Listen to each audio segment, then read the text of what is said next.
Quero dar as boas-vindas ao pessoal do Facebook, sejam todos bem-vindos. Pode utilizar o espaço de comentários para deixar um pedido de oração. Deus abençoe a sua vida. Meus irmãos, estamos então na série de exposição. Valdinei, o que nós fazemos aqui? Nós expomos um livro inteiro da Bíblia. Pegamos o livro e apresentamos aquilo que Deus quer para nós. Isso é bênção. Nós temos então uma visão por inteira de Deus e de sua orientação, não é verdade? E qual é o livro que estamos então ouvindo a voz de Deus? Efésios, coisa boa. Efésios, vamos começar então o capítulo de número 3.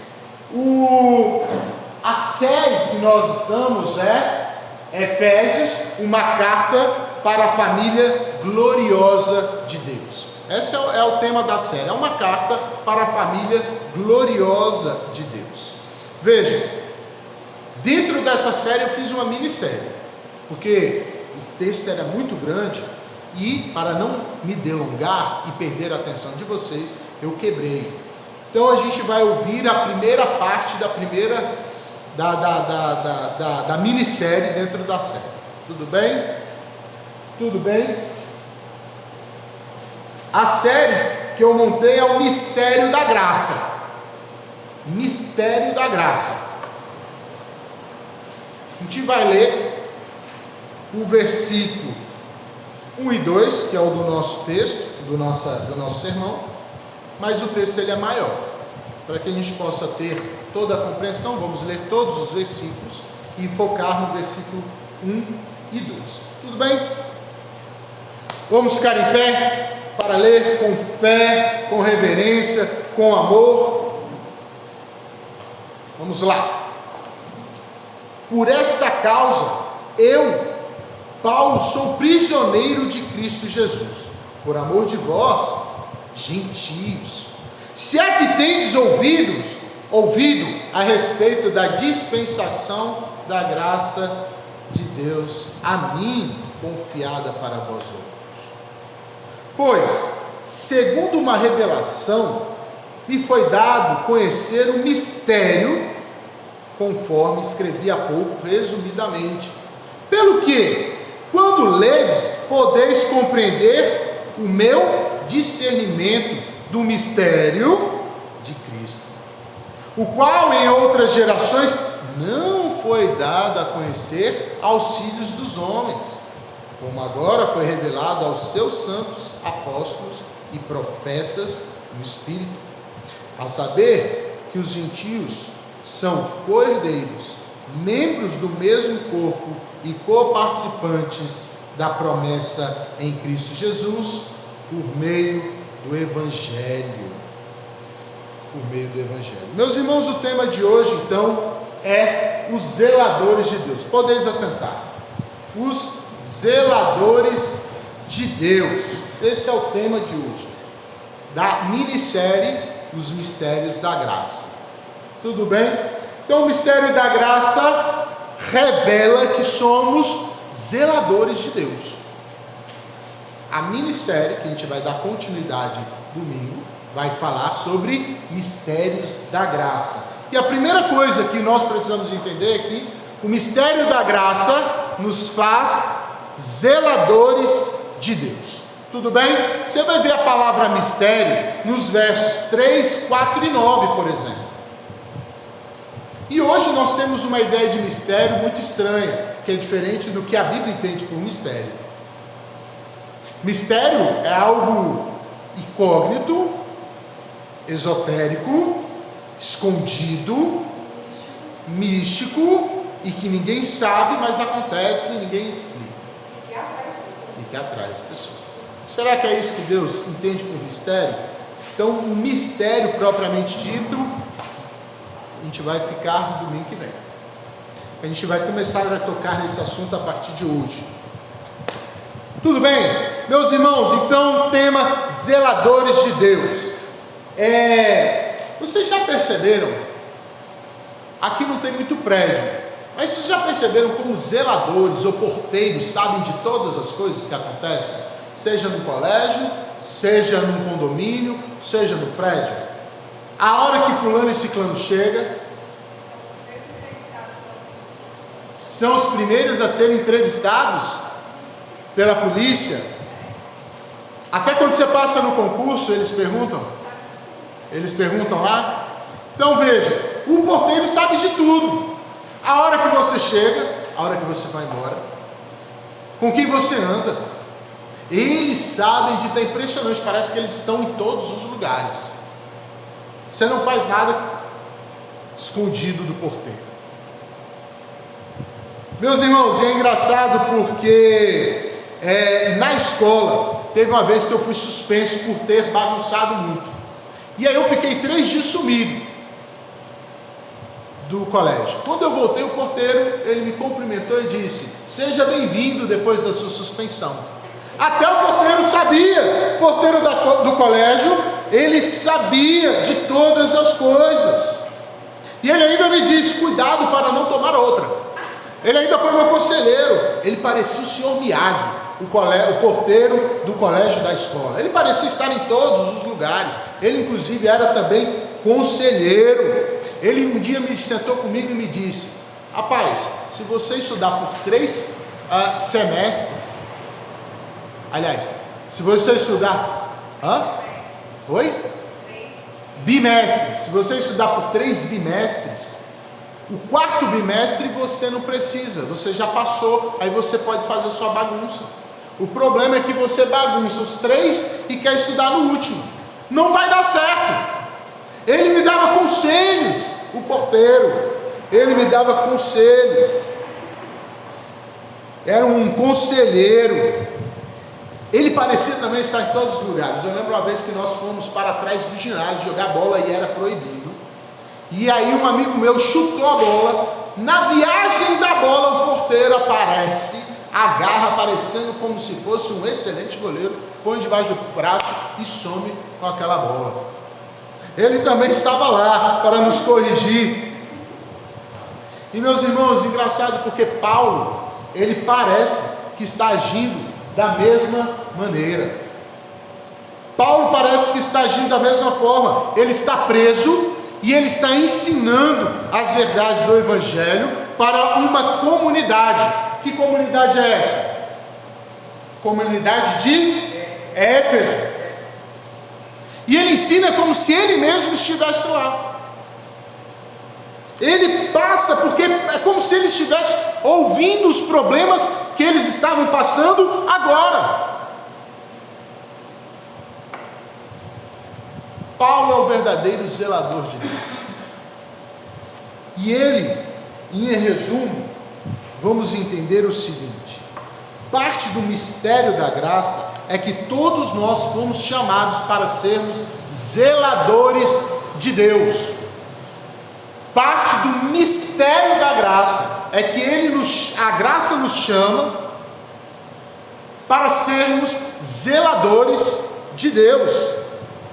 Então a primeira coisa que nós vamos olhar é o seguinte: o zelador de Deus tem a perspectiva correta de Deus. O zelador de Deus tem a perspectiva correta de Deus. Como é que Paulo estava? Por esta causa, vejam comigo, eu, Paulo, sou prisioneiro por amor de vós, gentios. Se é que tendes ouvido a respeito da dispensação da graça de Deus, a mim confiada para vós outros. Veja, Paulo, aqui ele não está escrevendo, apesar de utilizar várias vezes a palavra mistério, ele não está escrevendo uma carta misteriosa. Ele está revelando a uma comunidade, não é verdade? Paulo está revelando. E qual era a situação de Paulo? Paulo estava preso. Veja, por esta causa, eu, Paulo, sou prisioneiro. Meus irmãos, Paulo tinha a perspectiva correta de Deus. Por quê? Porque ele lia o Antigo Testamento. Quem se esqueceu de José? José passou quanto tempo preso? 10 anos preso.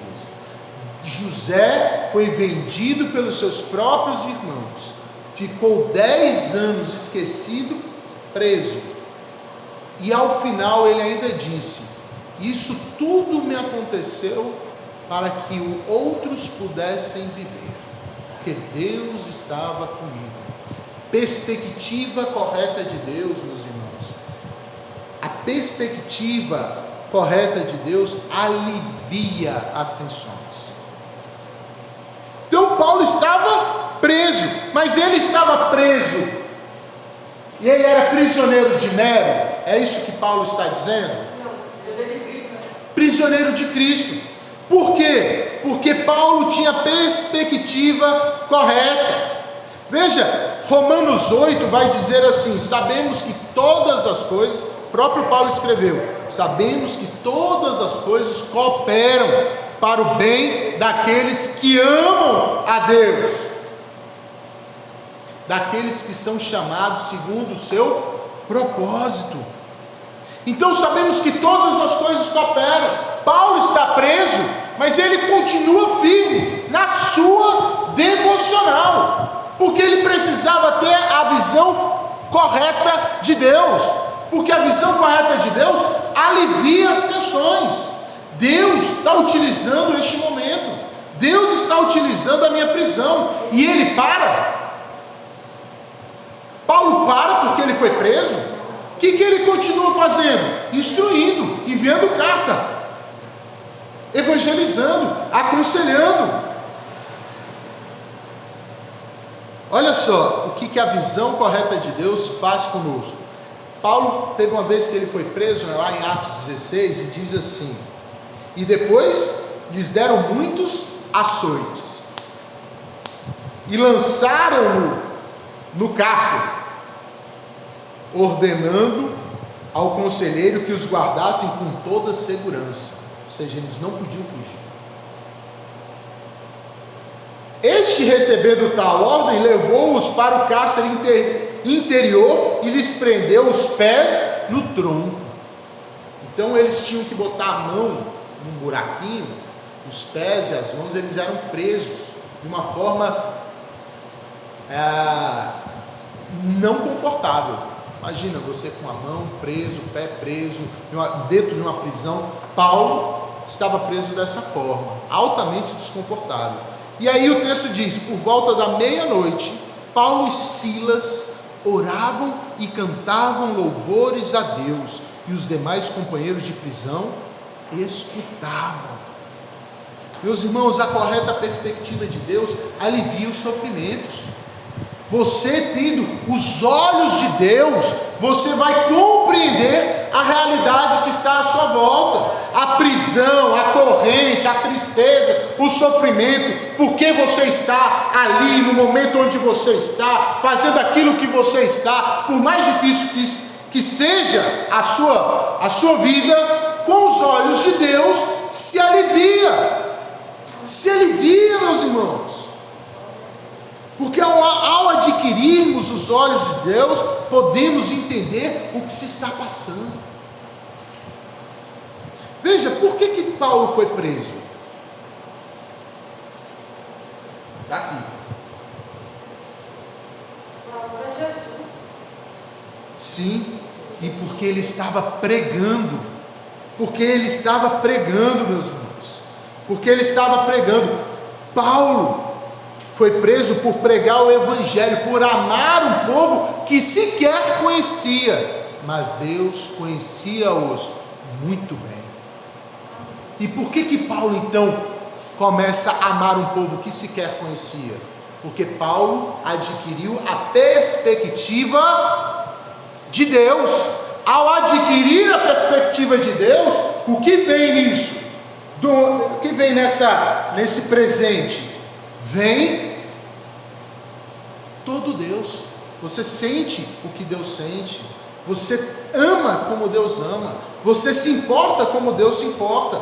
Paulo tinha a mesma perspectiva. Ele amava um povo que sequer conhecia, meus irmãos, um povo que o odiava, Paulo tinha um passado terrível. Qual era o passado de Paulo? Ele era Perseguidor da igreja. Então tinha um povo que sequer abria as portas. Não, ele vai me matar, esse é o matador, esse é o assassino. O passado de Paulo toda hora vinha à tona. Paulo tinha que lidar com isso e tinha que amar. Era conhecido como Saulo, né? Saulo, ele era conhecido como Saulo, o matador. Mas ele agora não mata. E ele tinha que lidar com o seu passado que vem à tona e, ao mesmo tempo, amar aquelas pessoas. Amar, meus irmãos. E por isso ele é preso. É por isso que ele é preso. Mas, ao ser preso, ele continua amando, escrevendo uma carta, se importando, como vocês estão, como anda Éfeso, como anda os gentios. Vocês são os gentios de Deus. Eu os amo porque Deus ama vocês. E essa é a perspectiva que temos que ter. A perspectiva de Deus vai aliviar as suas dores. Esse é o mistério da graça. Dentro do mistério da graça, ao se ter a perspectiva correta, você vai ser aliviado. Você não sabe o seu futuro. Paulo também não. Mas com a perspectiva correta, se alivia as suas dores. Essa é a primeira coisa que eu queria falar para vocês. Ter a perspectiva correta de Deus alivia os sofrimentos. Segunda coisa que eu quero ver com vocês: a perspectiva de Deus também é libertadora. Paulo podia ter escrito: sou prisioneiro de Nero, vocês, por amor a vocês eu fui preso, vocês não estão me ouvindo direito, e agora quem vai poder me tirar daqui? Sou uma vítima. É assim que Paulo escreve? Não, ele está liberto do vitimismo. Ele está liberto dos seus problemas, porque ele tinha a perspectiva correta de Deus. Isso é um mistério da graça. Paulo escreve: sou prisioneiro de Cristo. Mas quem o prendeu? Nero. Mas ele diz que é prisioneiro de Cristo. Por quê? Porque a perspectiva de Paulo era: se eu estou preso é porque Deus assim o quis, e todas as coisas cooperam. Todas as coisas, eu estou liberto. Tanto é assim que vocês vão receber uma cartinha agora. E ele escreve: meus irmãos, por isso nós seguimos com as nossas dificuldades. Por quê? Por que nós seguimos com as nossas dificuldades e somos libertos delas? Por quê? Porque nós temos a perspectiva correta de Deus. Ela nos liberta, meus irmãos. Ter os olhos de Deus tanto alivia a sua situação, como te liberta disso tudo. Você não é mais preso. Você não trabalha para o seu chefe. Você não está preso porque o carcereiro te prendeu. Você não está passando por uma situação X ou Y. Deus está no controle. Agora lembre-se, Paulo está passando por isso porque ele serviu a Deus. José foi preso porque ele era cristão. Eles não estavam em pecado. Lembre-se disso. Lembre-se disso, David. Às vezes nós estamos numa situação ruim por consequência de pecado.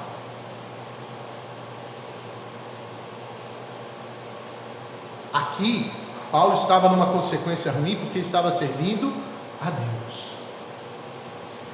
A perspectiva correta é: mesmo servindo a Deus, vamos passar por situações difíceis, e nessas situações difíceis, Deus vai nos aliviar, nos libertar. Por isso que nós precisamos estar dentro de Deus, porque se você não estiver dentro de Deus, você vai passar por uma situação difícil, e aí é consequência mesmo dos seus pecados. Você está largado à sua sorte. Então tome cuidado. E você, dentro da perspectiva correta, dentro de Deus, por mais difícil que seja a sua situação, ela será aliviada e você será liberto de toda a situação que te prende. Isso é o que sustenta os missionários. Vocês já pararam para pensar o que os missionários fazem? Eles são levantados, meus irmãos, do nada, para estudar este livro, para serem enviados para um local que eles não conhecem, para amar a pessoas que eles nunca viram, inclusive até morrer por elas.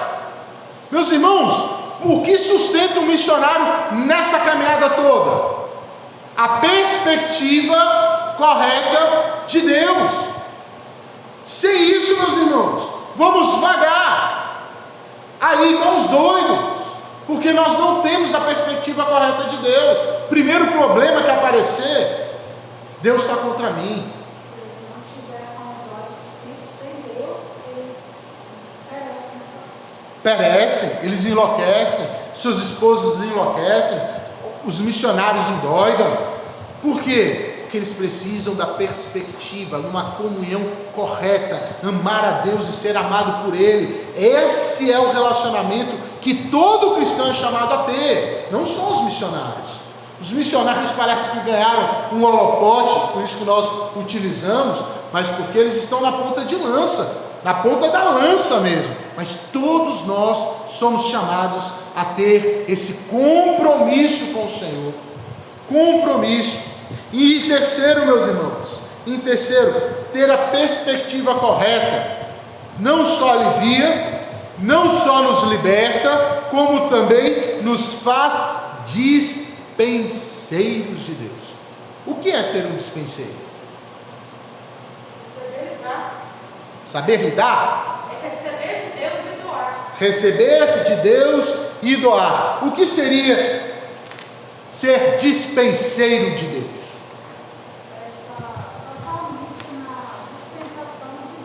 Estar dentro da dispensação de Deus. E o que é a dispensação de Deus? Confiar. O que mais? Vamos lá. Dispensa onde a gente guarda algo. Vamos entender a partir daí, na verdade? Dispensa é onde nós guardamos materiais preciosos, comida para a gente se manter, na verdade. E o dispenseiro? O dispenseiro é aquele que zela aquele local que está cheio de comida ou das bênçãos. Paulo está dizendo, veja aqui, ó, se é que tendes ouvidos a respeito da dispensação da graça de Deus a mim confiada para vós outros. Paulo está dizendo que ele foi chamado como dispenseiro da graça de Deus. Paulo está dizendo que ele é o zelador da dispensa da graça. Paulo está dizendo, foi me confiado algo que estou passando para vós. Foi me confiado algo. E sabe o que é mais interessante? O Valdinei está estudando para concurso. Olha só que interessante. Dispensação no grego, a palavra é oikonomia, que vem da palavra economia. Oikos significa casa, nomos, lei. Então economia significa administração da casa, as leis que administram a casa. Então dispensação, o que era dispensação? Dispensação, ou ser o dispenseiro de Deus, é o administrador que administra segundo as leis de Deus a casa de Deus. Existem regras. Economia é a regra da administração pública. É isso, meus irmãos. Economia, oikonomia, dispensação. E Paulo está dizendo, se é que tendes ouvido. Esse se é que tendes ouvido parece que nos dá um lado de incerteza. Será que eles ouviram? Mas a melhor tradução é, se é que tendes ouvido, e vocês têm ouvido sim, porque em Atos vai dizer que Paulo pregou por 3 anos em Éfeso. Eles choraram com Paulo, os presbíteros vieram e choraram com Paulo. Então, Será que eles não ouviram? Não, é porque a nossa tradução é ruim mesmo. Se é que tendes ouvido, e vocês têm ouvido a respeito da dispensação da graça de Deus, a mim confiada. Paulo, meus irmãos, Paulo, ele é o zelador da casa de Deus. Isso é o que todo cristão faz, ou deveria fazer. É por isso que ele compartilha com vós outros. O que é o cristão? É você pregar o evangelho para alguém. Se a pessoa converte, o que ela faz? Entra para a família de Deus. Ele é o zelador, meus irmãos. Cristão é uma família de zeladores. São todos zeladores. São todos. Nós somos. Foi confiado a nós. Se sabe o que isso tem, o peso que isso tem? Se você ouviu o evangelho, se converteu, foi confiado a você a dispensa da graça de Deus. Você é o grande zelador do reino. Isso é muito importante. Isso devia nortear a nossa vida. Jesus morreu na cruz para te fazer o zelador do reino. Isso deveria dar uma alegria em nossos corações. Devíamos sair daqui felizes. Eu não sei, mas isso devia alimentar a alma de vocês de tal maneira que pudesse dar a identidade. Vocês podem pregar e incluir pessoas aqui dentro, porque foram usados.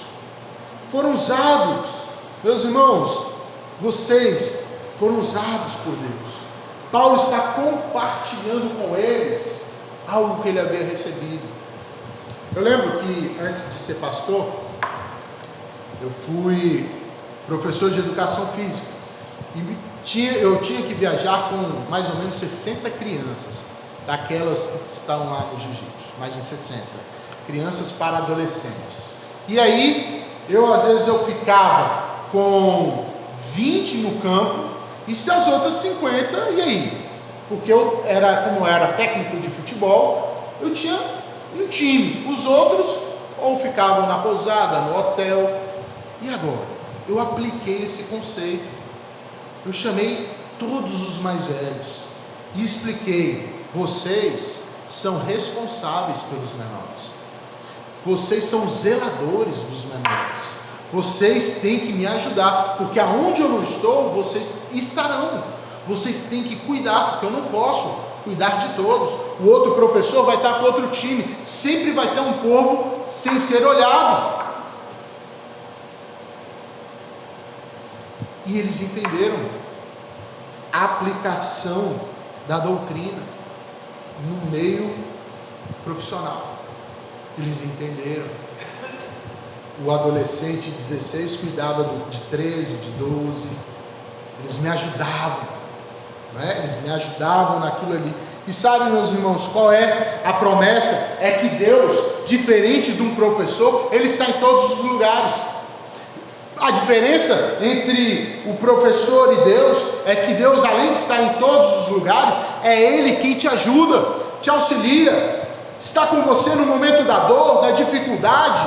É Ele quem vai te alimentar a tua fé. Então, meus irmãos, entendam a função que foi confiada a você. Você é o zelador.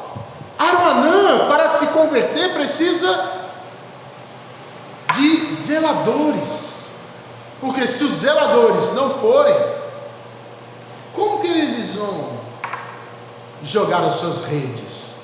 A gente pode colocar como os pescadores de homens, não é verdade? Então existe, se não for nós, veja, e o mais interessante é que Deus utilizar você não é um sinal de limitação. O professor, quando chama os alunos para ajudar, é porque ele é limitado. Mas Deus, ele não é limitado, ele é ilimitado. Isso é a participação da graça. Deus compartilha um pouquinho da sua graça, da sua obra com você, meus irmãos.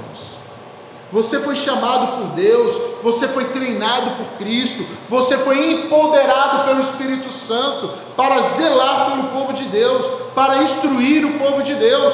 Por isso, meus irmãos, esse negócio de eu não estou pronto, sou crente, mas não estou pronto, me cheira a incredulidade.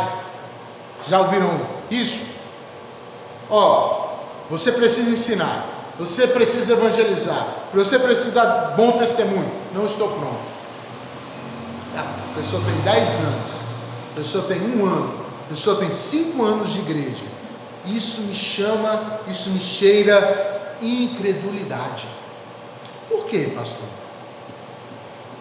Por quê? Porque você está dizendo que Deus não te comissionou. Você está dizendo que Deus não te chamou para ser dispenseiro. Você está dizendo que Cristo não está contigo. Você está dizendo que o Espírito Santo não lhe concedeu poder. Quando você diz, eu não estou pronto, depois de um tempo ouvindo o Evangelho, você ainda diz isso, ainda há incredulidade. Incredulidade é diferente de você crer. Lembra dos 4 passos da fé? Quais são? Aceitação, confiança, compromisso e obediência. Então, como você diz que não foi chamado? Então você não aceitou as verdades. Como você não quer trabalhar para o Senhor? É porque você não está compromissado com a verdade. Como você não quer agir? Porque você não confia que Deus vai falar por você. Então é uma questão de incredulidade. Incredulidade. E eu vi gente chegar aqui para mim dizer assim, nem na igreja está mais, mas olha, eu não vou trabalhar para o Senhor. Não deu 1 ano, saiu da igreja. Por quê, meus irmãos? Temos funções no reino, somos zeladores, precisamos saber como está a vida de todo mundo, precisamos saber e cuidar da vida dos que estão perecendo, precisamos cuidar, levar a palavra, aconselhar, zelar, meus irmãos, porque nos foi confiada a dispensação da graça. A graça vem até você, alivia os seus problemas, liberta você, te comissiona, e você agora vai levar esse presente para outro.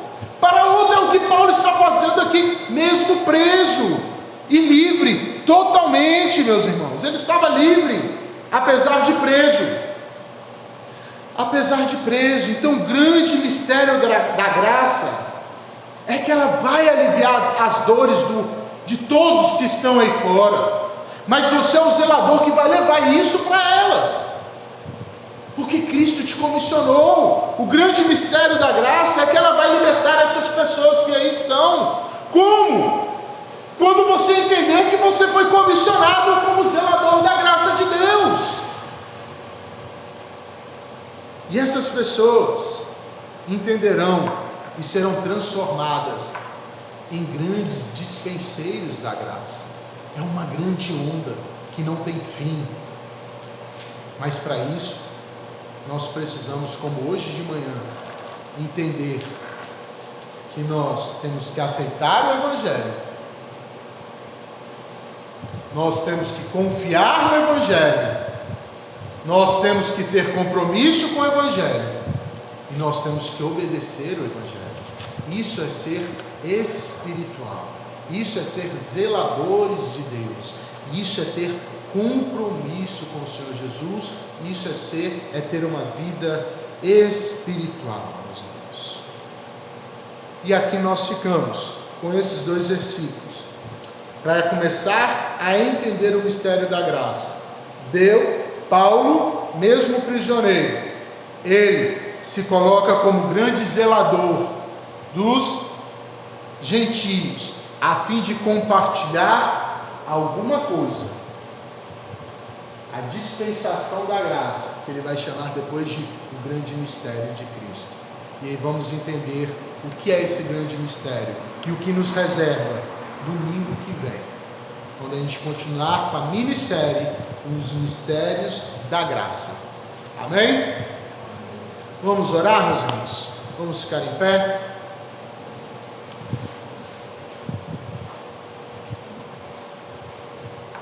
Deus, nós louvamos, Pai, louvamos porque o Senhor é bom, o Senhor nos tira de uma situação ruim e nos coloca numa situação libertadora, alivia nossos problemas, nos faz até zeladores do reino. Que honra, Pai, que possamos ter essa compreensão de que isso é uma honra. Sê conosco, Senhor. Aceite ainda o restante deste louvor, deste culto. Em nome de Jesus, amém.